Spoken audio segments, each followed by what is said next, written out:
Sean McFarlane, what's up, brother? How are you? How's it going, George? I'm doing good. About as So, good as I can be anyways. right. So I wanted to get together with you to just hear out what's going on with your business.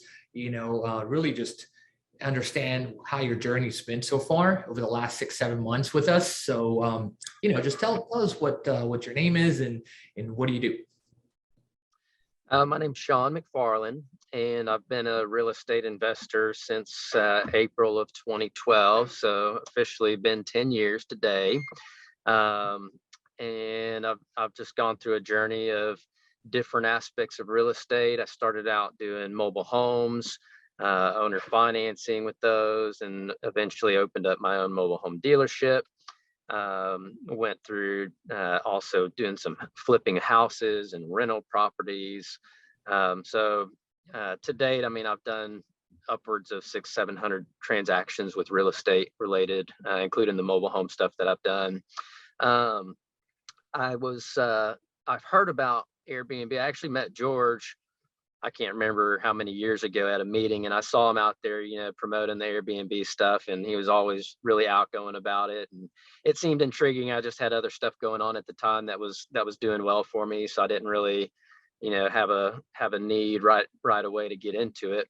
But it was maybe about, I don't know, 7-8 months ago that I put a post out on Facebook that I was looking for a place to put some money, because I had some from a refinance that I did, and I wanted to figure out, potentially what other investors were doing with theirs to get the best returns. And somebody had posted, I think it was Landon Rothstein, had posted, "Hey, Yeah.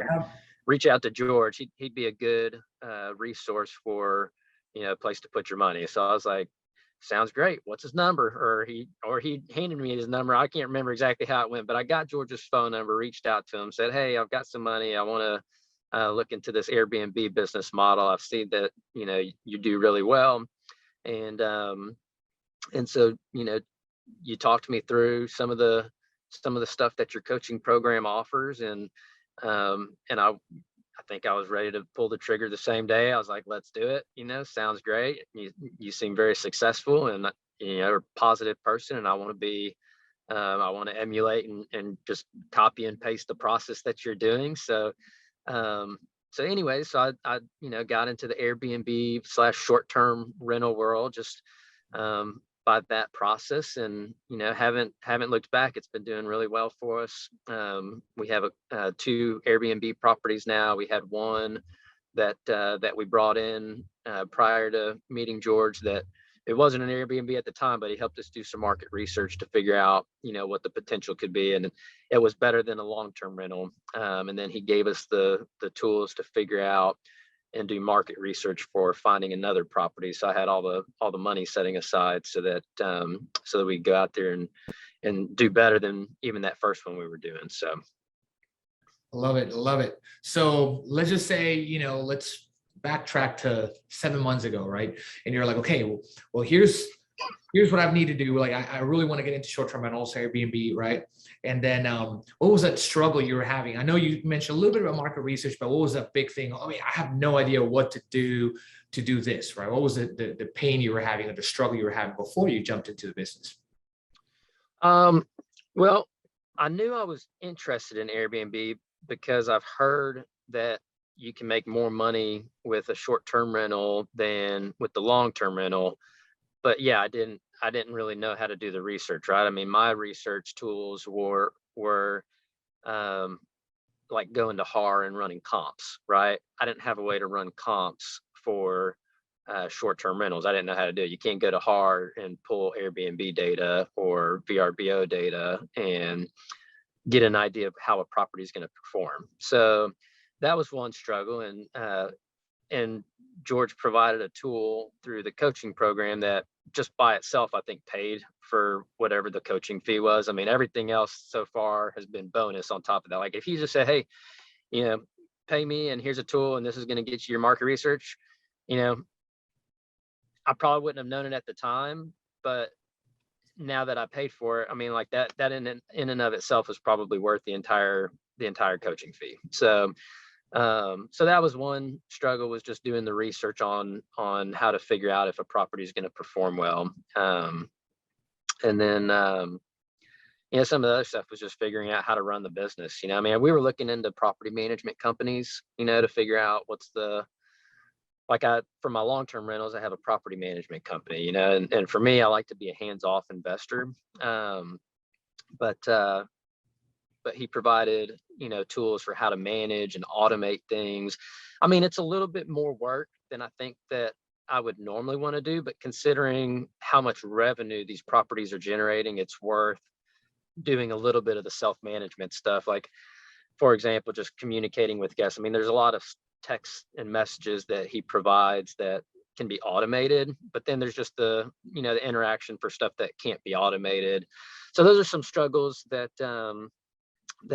I guess we figured out some of, and I think he's got other ways to help solve some of those problems, like hiring a VA to handle some of those things. We haven't done that yet, so some of those things I'm sure just need to be implemented for future, but yeah, if that answers your question. Yeah, absolutely, brother. Thank you, man. That's amazing story, by the way, with the 700 transactions. That I did not know, man. That is a lot of real estate transactions, brother. Yeah, done a lot. Awesome. Very well versed. So if you had to compare, right, the the long-term rentals making, I don't know, $400 or $500 per, what are you making in your current deals in short-term rentals? Like, I know you've got one house that's doing a couple thousand, right? Your small one, and then the big one. So let's talk about that. Let's talk about, hey, dude, this is what I was making in long-term rentals, or what I am making, and this is in my little house, and this is in the house that George recommended, right? The type of house and what we build, because it's not just the house, right? It's also what you build, how you build it, what type of property is, how you do the market research, what area, and all that, right? How you stage it. So when we put together this plan for you, what was the, what was the comparison? If you could talk about that. So we have a house in Willis. It's a mobile home, and the plan on that house was to either rent it out, which we could rent it out for about $1,000 a month, or owner finance it and do some kind of combination where we either sell the house and rent the dirt or something like that. When George helped us do the market research on that house, he was thinking that, hey, you guys might be able to get, I think like $4 or $5 grand a month was the number when we were doing the research. We've really had just we started out with that property in September, which is not necessarily the busiest month. So we started out, and I think we were doing about $3 grand to $3,500 for the first few months. And we've been kind of maintaining that even through the slow season. So I'm excited to see what happens during the busy season, because it might average out where we're getting, closer to the $4 or $5 grand. But even on the lower months, if we're getting $3 grand, $3,500 a month, that's 3 to 3.5 times what we could have done on the long-term rental. So our goal, and kind of just the rule of thumb that I've gone by, I look at two different things. One is how fast can I get my money back out, and for me, that's the most investors are like, okay, a 10% rate of return, or a 10-year break even, basically, which is good. I mean, it's not phenomenal. But I had kind of come from a different background when I started out with mobile homes, where I was getting 50-60% returns, right? So I was getting my money back in 2-3 years. And, over time, as I grew my wealth, I was willing to take 5 and 6 years and 7 years. And eventually I got to the point where I'm like, okay, a 10-year return's fine. Once you start getting too much money, you've got to take lower returns, but kind of like Warren Buffett, right? He doesn't have enough places to put his money. He's got so much cash, but there's not enough places to put it, right? So it's the same thing. I mean, I don't have that kind of money, but on a smaller scale, right? So it's like, okay, well, how can I find the best opportunity and investment vehicle to grow this as fast as I can, and as safely as I can, right? I mean, I don't want to stick it all in Bitcoin, because I don't understand that market. I'm sure, if I did it years ago, I would have just gotten lucky, but I don't understand it. I understand real estate, and this is there's formulas that are really easy to understand on the Airbnb business model that, you can easily decipher how am I going to make money with this? With Bitcoin, it's like, I'm sure there's ways to do it, but I don't know how to do it, right? Or other investments. So that's the property in Willis. The one that the one that's in Cypress is the property that George kind of gave us the criteria for what type of property to buy and what type of property is going to produce the most revenue. And he started out saying, hey, start with the revenue in mind, right? So don't just go find a property and try to back into figuring out how to make it an Airbnb. Look for a property that's going to be a great revenue generator, right? And then everything else will fall into place, right? So, you know, he mentioned there's properties he's got that's doing $15,000, $20,000, $25,000. So I'm like, wow, like that's significant, right? I've never had one property that can produce that much income per month. So if that's possible, I want to go out and find one of those types of properties. So I started doing the research on HAR, finding properties that fit that criteria. And there's a property out in Cypress that after doing the market research, it was possible for the property on average to do about $12,500 per month. And I was like, wow, like for a regular rental house, I think the most I've gotten is like maybe $2,500 per month, maybe $3,000 per month. I mean, I'm not buying big, significant, you know, crazy houses for rental properties. You know, I'm buying these $150,000 to $250,000 houses and renting them out for $1,500 to $2,500 a month. Well, this one was a $500,000 house. I would never buy it for a regular long-term rental because the numbers just don't typically make sense for that size house. But to be able to produce $12,500 on a $500,000 purchase price, I mean, we spent about $100,000 getting it fixed up and renovated, or fixed up and furnished. But even on a $600,000 investment, that gets me my money back pretty quickly. So on a regular rental, that house, we did the research. I mean, it only rent out for like $2,500 to $3,000 a month. It probably would barely cover the note, right? But at $12,500, we have more expenses with Airbnb because we're paying utilities and all that stuff. But we estimated that our break even was $5,000. So we haven't hit $12,500 consistently, but we were hitting about $9,000 to $10,000 a month just right off the bat as soon as we went live in December. And we consistently were hitting $9,000 or $10,000 a month for December was a half month, but January, February, and I think March we actually broke $10,000. I think we hit $13,000 last month. I just looked at it yesterday. So we hit $13,000 on it in March, which is, if you think about it, I mean, you don't think about that being a vacation month, right? I mean, it's maybe you got spring break, which I don't think that we might have had some guests stay during spring break, but it's not anything crazy where it's like, you know, July where it's summer and people are traveling for vacation. So if we can hit, you know, $9,000 to $10,000 in off season months and 13 in a March, you know, just think about what we're going to do in May, June, July, and August, whenever people are actually traveling for vacation. So yeah, comparison. I mean, we're just, you know, and so the other thing I was saying that I look at is what's my cash flow on it. And the rule of thumb that I always heard going to these investor groups is if you can cash flow $200 on a regular house or $300 on a mobile home, it's a good investment, right? I mean, you still got to look at some other things, but that was just kind of the criteria that I looked at. So I was always thinking, all right, so if my goal is to get to $10,000 per month in passive cash flow, you know, net income, 10,000 divided by $200, that's 50 houses. Yep. 50 houses that I would have to buy to get to that goal. I can do the same thing with probably 2 Airbnb houses.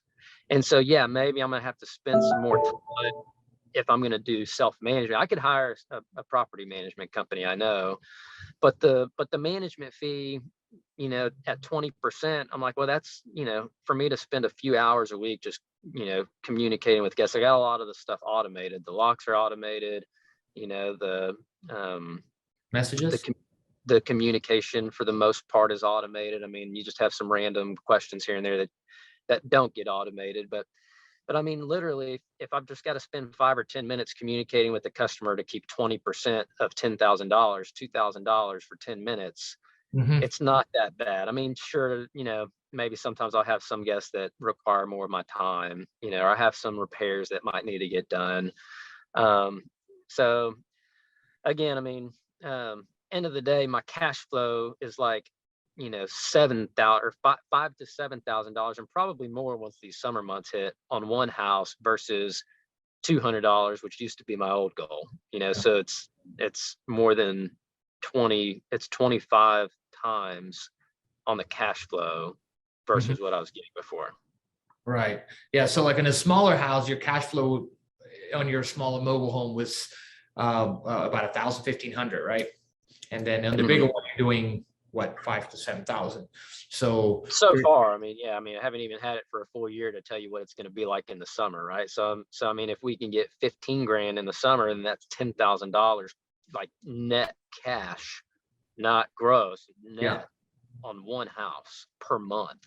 I love it. I freaking love it.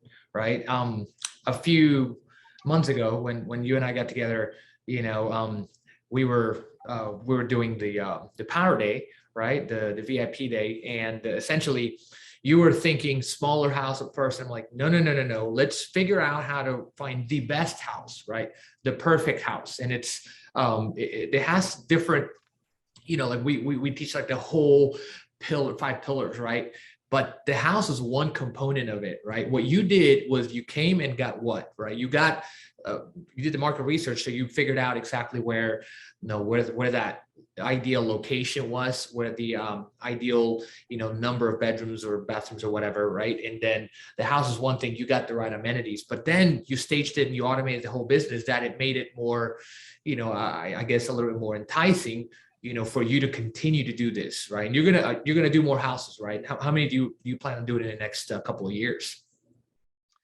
Well, I'm on pause right now, just for some family things that are going on. But once that all gets settled, I mean, realistically, I think I just need to look at how much do I want to comfortably make per month. Yeah, And, you know, I mean, if I can net 5 to 10 grand per house, you know, you don't need a lot of properties, to be honest. I mean, you're standing right in front of that sign behind you, 5 houses to freedom. I mean, 5 houses times $5,000 is $25,000 per month, you know.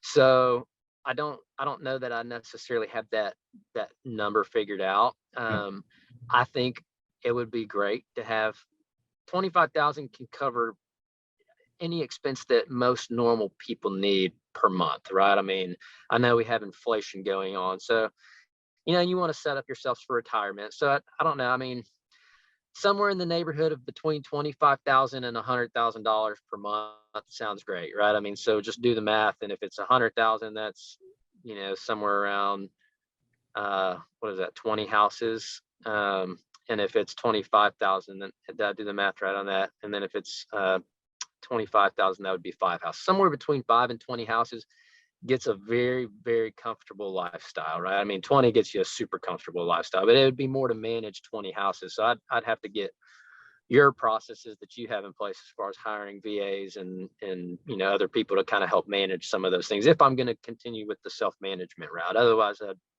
probably just find a management company that could handle those things and be fine not retaining those that side of the business income.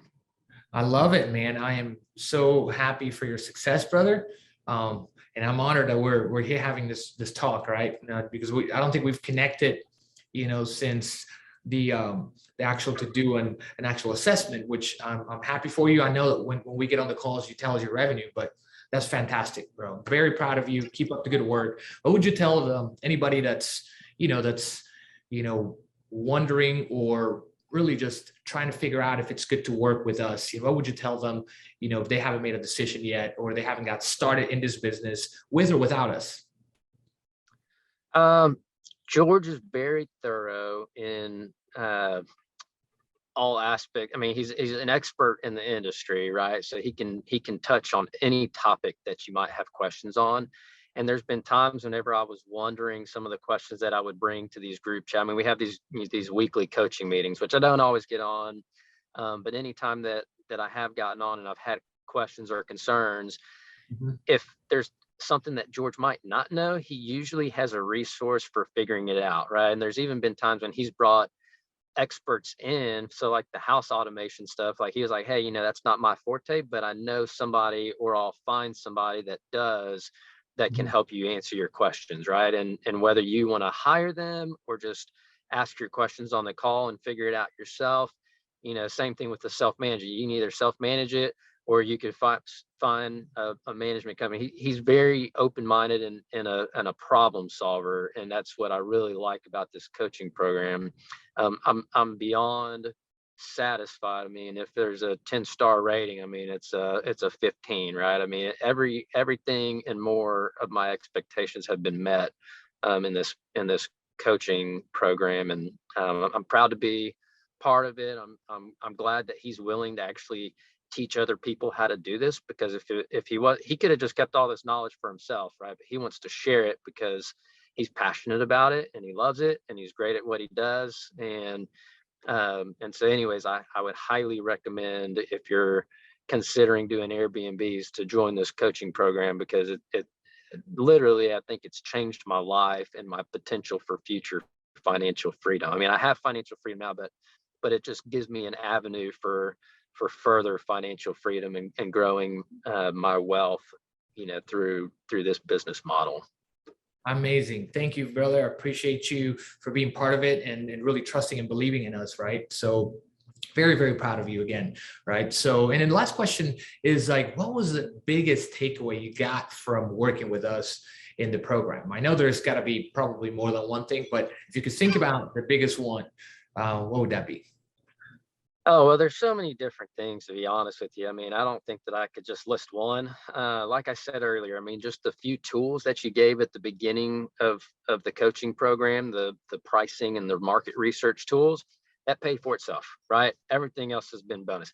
George's positive personality is another great thing, right? I mean, you couldn't ask for a better coach that's always encouraging rather than reprimanding or saying, oh, you shouldn't do it like this. He's more like, hey, like, let's solve this, right? Let's solve this together, right? Hey, I understand you got a problem. If I don't have the resources to do it myself, I know somebody that can help you, right? So I mean, it's a great experience. It's a great he's got a great team. The coaching calls, finding other people that are in the same, but I mean, when we started out, I was kind of like, okay, we're new to this group, and there's I don't know how many people were on the call that day. I think the first time there was maybe 10 or 15 people on the call, and every single one of them has started out in this program where we're at having no experience, right? Or some of them might have brought some experience, and they were like, hey, how can I elevate my current, short-term rental business? So, you don't just have George, you have other investors that are in the group, and we kind of just have this mutual agreement, like, hey, let's all be positive, right? Like, we don't need to sit here and pick at each other or badmouth anybody. Like, we're all here for the same reason. We're all here to grow together, and you kind of, there's two different mindsets. There's a mindset of, hey, if I win, then you have to lose, right? So like, people don't want to share information because they feel like if they're giving up that information that they're losing, they're helping somebody else with the same business, and it's competition, right? And in this community, it's more like, let's build each other up. It's a win-win, right? If you win, I win. We're all helping each other out, right? I mean, there's times whenever people are like, hey, I don't have a cleaner. Does somebody have a cleaner, right? And somebody's like, yeah, I got a cleaner in your area. Hey, I don't have a plumber, right? So I mean, there's just different things that are in the group that, again, I kind of come from the mindset that a lot of people just don't want to share knowledge, and so this is something that's just been so great, is the freely sharing of knowledge. So there's just so many things to answer your question on what's the biggest take. I mean, there's so many takeaways. But again, I'm so thankful that you're willing to offer this opportunity and have such a positive environment to do it in, and thank you. Thank you, brother. I appreciate your time, and thanks for being here today and really just pouring yourself out and really just telling us exactly how you feel about working with us. So appreciate you, brother. And I will see you on the other side on our coaching call on Tuesday. Thank you. Sounds great. Thanks, George. Bye.